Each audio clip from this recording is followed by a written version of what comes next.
When I was a kid, about 12 years old, I was already as tall as I am now. And I had a lot of freckles. Some of them have disappeared. But my mother would look at me and shake her head and say, "You can't make a silk purse out of a sow's ear." Now, I had a cousin whose name was Jeanette Elizabeth. And Jeanette Elizabeth looked exactly like her name sounds.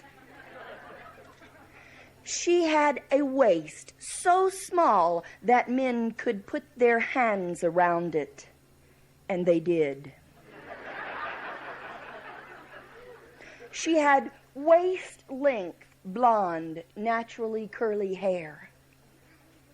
But the unforgivable sin was that she had a flawless, blemishless, peaches and cream complexion. I wanted a tree to fall on her so bad. I was just at an age where I had begun to really look at myself in the mirror, and I was underwhelmed. I decided that the thing that would make all the difference in the world was if I had beautiful skin. Beautiful skin meant all one color. And so in the back of Jeanette Elizabeth's True Confession magazine, I found an ad for freckle remover. I knew that I could send for it if I saved my money, and I did. I had been assured in the magazine article that it would arrive in a plain brown wrapper, freckle-colored.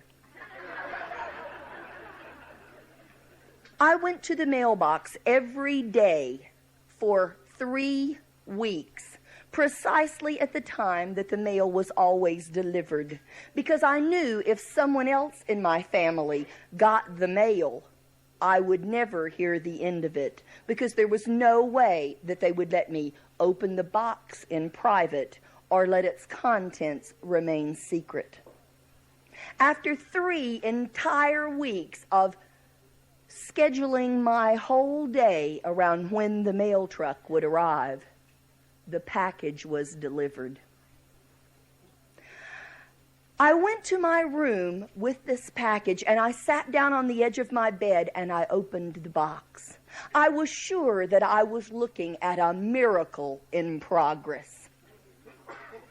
I read the label carefully. I wanted to make sure I did it exactly right. But I had become so involved in the process of looking for this that I couldn't bring myself to put it on. What if it didn't work? What would I do then? I fell asleep that night without ever putting any of it on my body. After 3 weeks of anticipation, and I got up the next morning and looked at my freckles in the mirror and said, "Elizabeth, this is silly. You have to do it now." And so I slathered it all over my body. There wasn't as much of it as I had thought there would be. And I could see that I was going to have a part-time job to supply my freckle remover habit. But as I did nearly every day in the summertime, I took my hoe and went with my brother and my cousins to the head of the holler to hoe tobacco. Now, the thing about hoeing tobacco all day is you don't do it in the shade. The thing about freckle remover is if you wear it in the sun, do you know what you get? More and significantly darker freckles.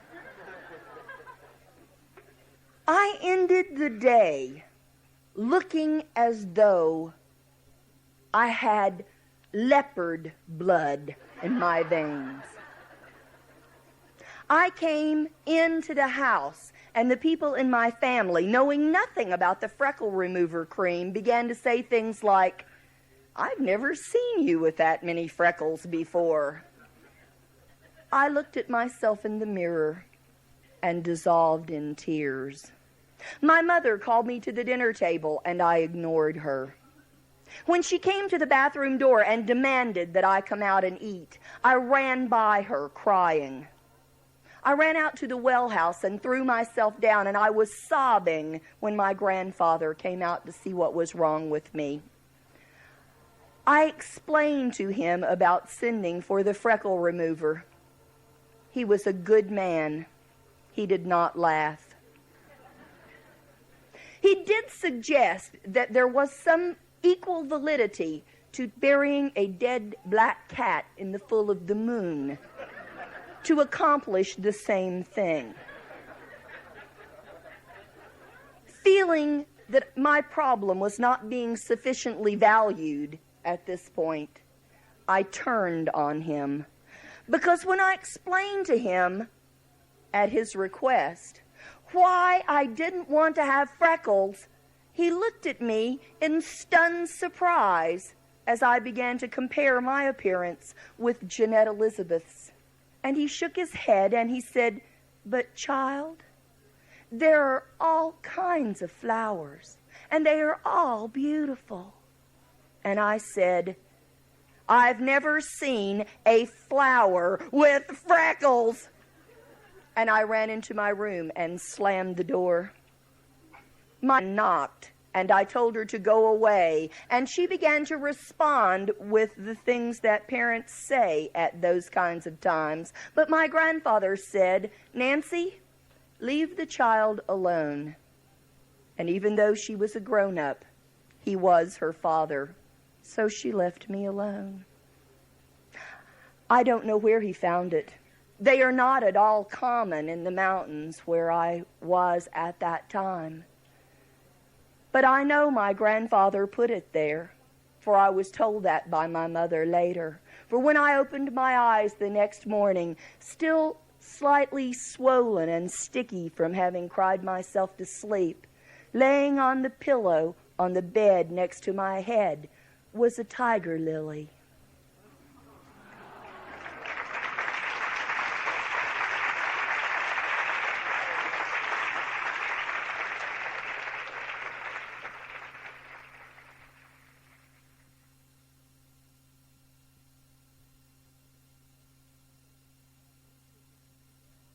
When Willie was 6 years old, Willie lived in the country.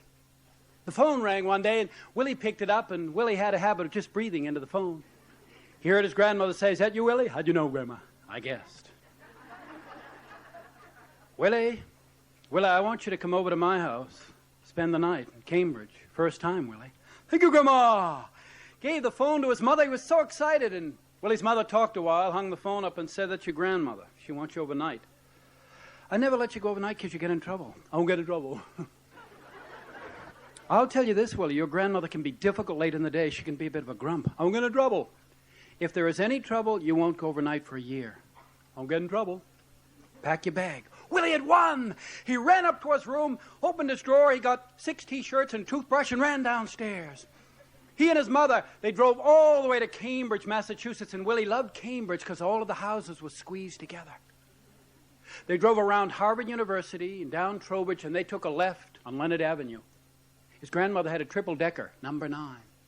They parked, and Willie got up, and he ran up the outside stairs. The way he got in was to push the first door, stepped in, and then you pressed a buzzer. Boo! You didn't get in until his grandmother pressed a buzzer. It made a click, opening the door. It was like magic. Click. Willie pushed the door, and Willie was standing at the bottom of the dark, narrow stairs. And they were filled with the smells of his grandmother's house. Willie loved it. He could have spent the whole weekend right here. His grandmother said, "Come on, Willie." "Here I come, Grandma." He pulled himself up, and when he got to the top, she bent over, and he kissed her on those wrinkled, crinkled old cheeks. He loved the cheeks, but he never said anything about them. His grandmother said, "Willie, there's a prize for you in the guest room." "Thank you, Grandma." He ran up the 3rd floor and heard his mother. "You remember, Willie, don't worry, no trouble, Mama." He went into the guest room. He saw what his grandmother had done. She had done something wonderful. She had pasted 6 silver stars to the ceiling. And there was the prize. He sat down, and the prize was 2 pieces of orange paper and small scissors, little bottle of glue, and a sharp pencil. Willie took the orange paper and the little scissors, and he cut 2 orange circles, and then he put paste on the orange circles, and he pasted the orange circles to his cheeks. Now he had orange cheeks. He went to the window then. His mother was driving away. Goodbye, Mama. Willie ran downstairs, and his grandma said, Willie, look at you. That's wonderful. Now, Willie, we are going to have tea in the dining room. But first I'm going to hang the wash out, and you're going to do an errand. Willie looked up. He'd never done an errand. Mr. Murchison, right next door, the fruit man. Here's $1 bill. You get 4 pounds of bananas. Willie had never done an errand in the city. He was so excited. Willie went down the dark, narrow stairs, filled with wonderful smells, out on the brick sidewalk, and he went right next door, and there was the old-fashioned fruit store.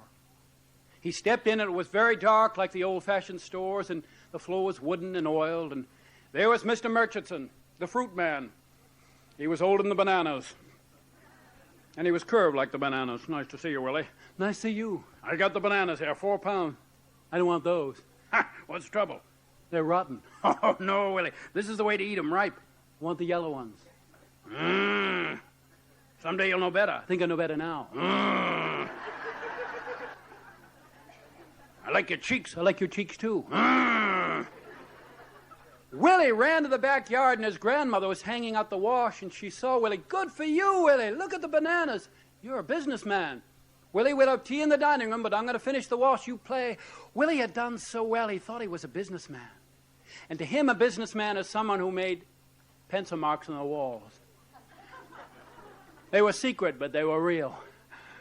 Willie started going around with the sharp pencil, making little pencil marks, and he decided to put 1 pencil mark in the dining room. No one would ever know. So Willie, he pushed the chair against the white wall and stood up on the chair, and Willie made a little pencil mark, and then he heard something. And he turned, Grandma? And when he turned, he made a pencil mark that was 4 feet long. No, he couldn't come for a year, so he tried to erase it. It made it go all over the wall. So he spat on his hand and tried to erase it, made it go everywhere. Willie, he didn't know what to do. And so Willie jumped off, and he looked out the window, and his grandmother was just finishing hanging the wash. He had to do something. He opened the drawer, and there was a hammer and 2 big nails. Willie took the hammer and the big nails, ran in the dining room, and he tore the dining room cloth off the table. And he stood up on the chair, and he nailed the dining room cloth to the wall. You couldn't see the scratch, but you could see the dining room cloth. Willie went into the kitchen. His grandmother came up, and she made the tea and said, All right, Willie, we're going to go in the dining room and have tea. That's the treat. You bring the cookies. Let's have the tea here. We always have in the dining room. Come on. She went in. Willie didn't. She went right over and said, Willie, the dining room cloth's not on the table. Willie, the dining room cloth is nailed to the wall. She looked over at Willie, and Willie said, Which wall? Oh, come in here. She put the tray down. Willie came in. Oh, that wall. I nailed it to that wall. And all of a sudden, Willie was shaking so badly. The tears were pouring down onto the paper orange cheeks, and he was rubbing them, and they were shredding.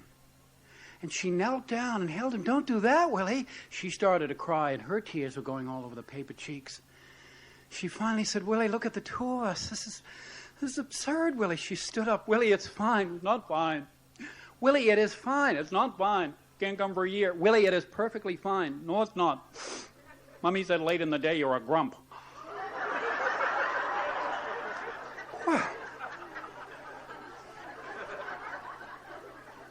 I'll tell you this, your mother's no prize either. She sat him down. She said, How many sugars? 5. 1. Soon as Willie drank the tea, you could see his whole body calming down. She said, Now you watch your grandmother. Grandmother took the hammer, went right to the wall, pulled the nails out, put the cloth on the dining room table. She said, Now I don't have time to sew the holes, but your mother won't see them. I'll cover them for tomorrow. I'll put a bowl of fruit over one of the nail holes, and I'll put some flowers. She won't see the nail holes. Now you watch. She got some putty, put it into the nail holes, and scratched it off. And the 2 of them painted the scratch mark. And in 3 hours, the scratch mark was gone. See, your mother won't know. She'll know. She's my daughter. She won't know. She's my mother. She'll know. Next day, they wouldn't leave until they had tea. And Willie watched downstairs, and the 3 of them sat in the dining room. And They had tea, and Willie was quiet as long as he could be. Finally looked at his mother and said, "Don't pick the bowl of fruit up."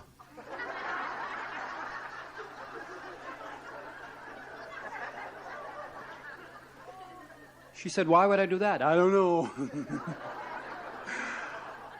Willie kept staring at the wall where the scratch mark had been, and finally his mother said, "What are you looking at?" "I'm looking at the wall."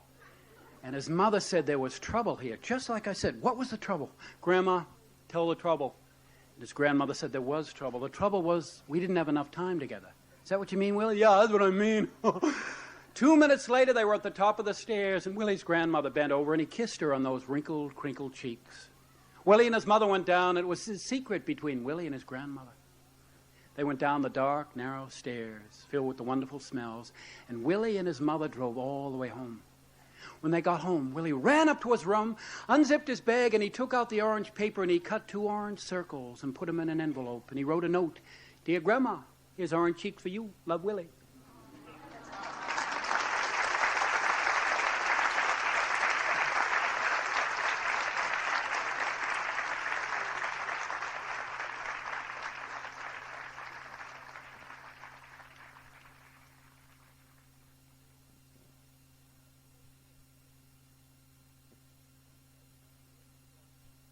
During the Second World War, my father, who was a member of the RUC, the Royal Ulster Constabulary in Northern Ireland, spent most of his days and oft-times nights at the entrance to the Belfast Harbour Commission, perusing with solemn dignity all cars and identity cards which moved back and forth in that military-inspected zone. It was a serious job, but to us, his 2 wee daughters, such work was fraught not with peril, but with stories of adventure and humour with which he would regale us nightly. One of our favourite tales was about a man with whom Daddy worked. His name was William Dines, but throughout our childhood, he was known as Stinker Dines. And we would wheedle our father into telling us of his latest escapade, which, without the use of his favourite adjective, would have been normal, if not downright dull. But this would be the kind of monologue Daddy would retell. Now listen, this is pure Belfast, okay? "Ah, hello, Billy," says Stinker Dines to me, coming in the back door of the Nissen hut down at Sydenham.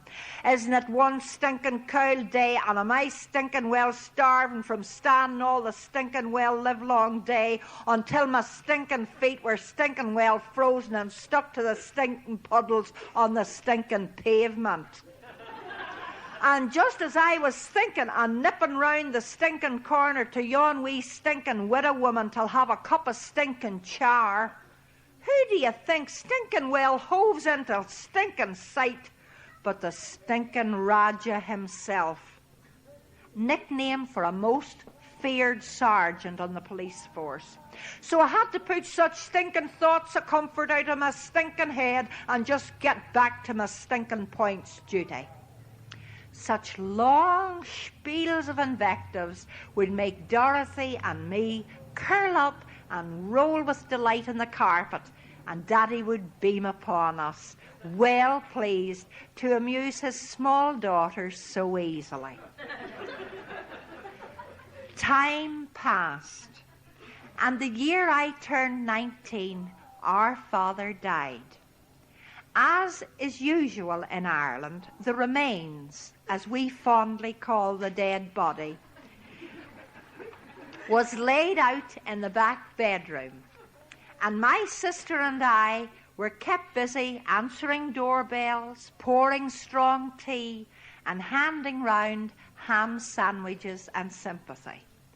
The house was full of grieving relatives and friends, talking of everything from what favourite won in the 3:30 race to the fine character of the dear departed, when once again the doorbell's shaky whir was heard throughout the house. I hurried to answer, smoothing down my grey woolen dress and adjusting my features to one of bereavement as I opened the door. On the cement step, wearing a too-long raincoat and turning a stained grey paddy hat between nervous red ham-like hands, was a little man with white hair and a devout face. I bowed slightly in greeting, and the man moved hesitantly forward, saying, "You won't have heard of me, Miss Kerr, but I used to work with your father during the war. My name is William Dines." I had an overwhelming desire to shriek, "Welcome, Stinker Dines, centre of long tirades of fatherly monologues, welcome and 1,000 times welcome." But instead, I placed my young hand in his old one and said, "We are most pleased that you had the time to visit us on this sad occasion. Would you care to view the remains?" Sedately, we climbed the stairs, a friend of my father's.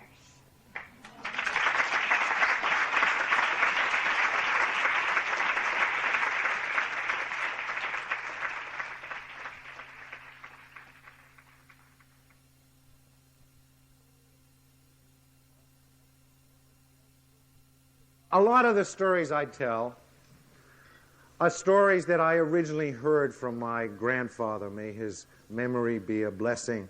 My grandfather first came to this country from Vilna in Lithuania at the end of the last century. He had been a baker's apprentice in Vilna, and when he came to the United States, he continued to follow the baker's trade. And although he was a fine, fine baker, what he loved to do most of all was tell stories. He would tell stories to anyone who would listen. I was his greatest fan. I couldn't get enough of his stories. As a matter of fact, there was a period of about 2 years, I was 10, 11 years old, when his bakery was only 4 or 5 blocks from my parents' house. Anyway, after my parents went to bed, I would get out of bed, get dressed, climb out the bedroom window, run to my grandfather's bakery in hopes of hearing a story, and he never disappointed me. Then I would run back home, climb through the window, get into bed, and when my parents woke up in the morning, there was their darling little boy asleep in his bed. My grandfather's dead now, but he died keeping that secret. Now, my parents are still very much alive, living in Swampscott, Massachusetts, and having just told you this, I have to ask you something. They still don't know about this. So I would just ask you, if you ever have the opportunity to meet my parents, you would please keep this secret. Well, my grandfather told all kinds of stories. He told us about great leaders like Moses and Abraham, great heroes like Bar Kokhba and Judah Maccabee, and a Jewish boy from Chicago named Benny Leonard, who had once been the lightweight boxing champion of the world. Told us about his favorites, the sages Hillel and Akiba, about demons and imps, about fools that made perfect sense to us.